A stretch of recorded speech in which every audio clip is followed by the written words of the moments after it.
Antum ngelihat anak enak banget jadi ustadz ya. Saya ngelihat Haji Abidin enak jadi pengusaha ya. Jadi saling apa? Kita ngelihat orang lain nampaknya enak, orang lain ngelihat kita nampaknya enak. Padahal sama-sama ndak enaknya.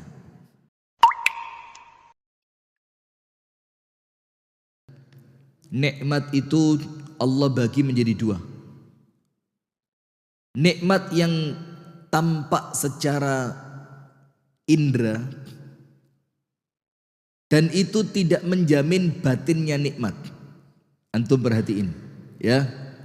Ada orang itu kalau di bahasa Jawa, ini kan alhamdulillah Banjarbaru ini banyak pendatang di sini ya. Apabila kita perhatikan dalam bahasa Jawa itu dibilang sawang, lulu, kaget saya. Antum kok nyaut semua? Sawang sinawang. Apa sawang sinawang itu? Antum ngelihat anak enak banget jadi ustadz ya. Saya ngelihat Haji Abidin enak jadi pengusaha ya. Jadi saling apa? Kita ngelihat orang lain nampaknya enak, orang lain ngelihat kita nampaknya enak. Padahal sama-sama ndak enaknya.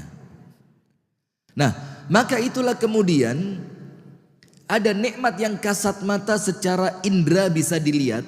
Rumahnya, mobilnya, perusahaannya, rekening banknya, ya secara kasat mata terlihat. Tapi ada nikmat yang kedua, nikmat yang Allah berikan langsung masuk ke dalam batin.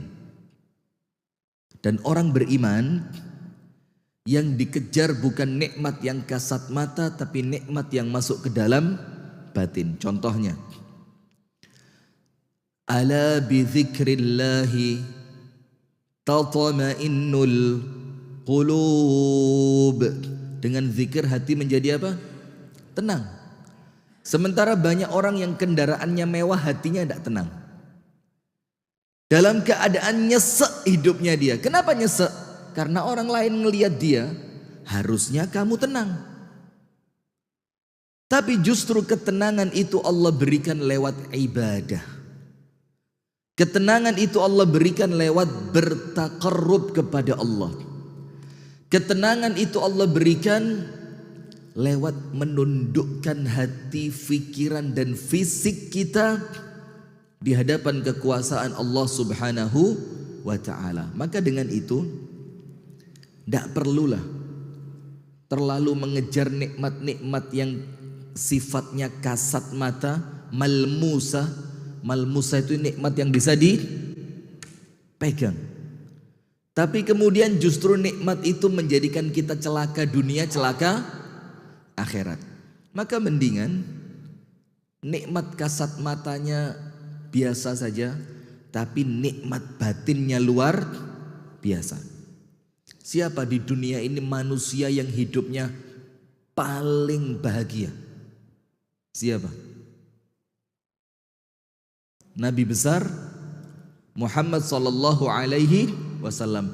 Rumahnya besar atau kecil? Besar atau kecil? Kecil. Makanannya mewah atau sederhana? Bahkan Nabi Muhammad itu pernah mengatakan apa? Ni'mal idam al-khal. Apa artinya? Lauk terenak itu cuka. Bukan karena cuka itu enak, bukan.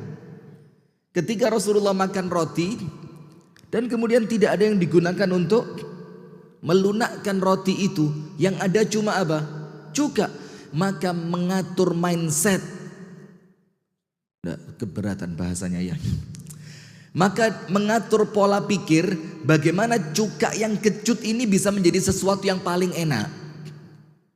Dan untuk menyenangkan istrinya supaya istrinya tidak berkecil hati. Dan dalam rangka mensyukuri nikmat apa yang Allah beri. Sampai ketika di depannya itu cuka, apa Rasul katakan? Ni'mal idam al-khal. Lauk terenak itu cuka.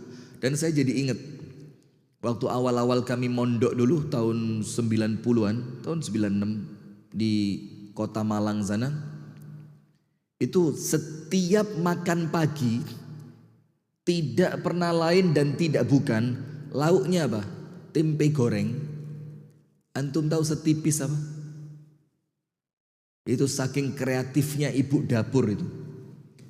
Itu kalau motongin tempe setipis ini. Lebih pantas dibilang keripik tempe dibanding tempe goreng.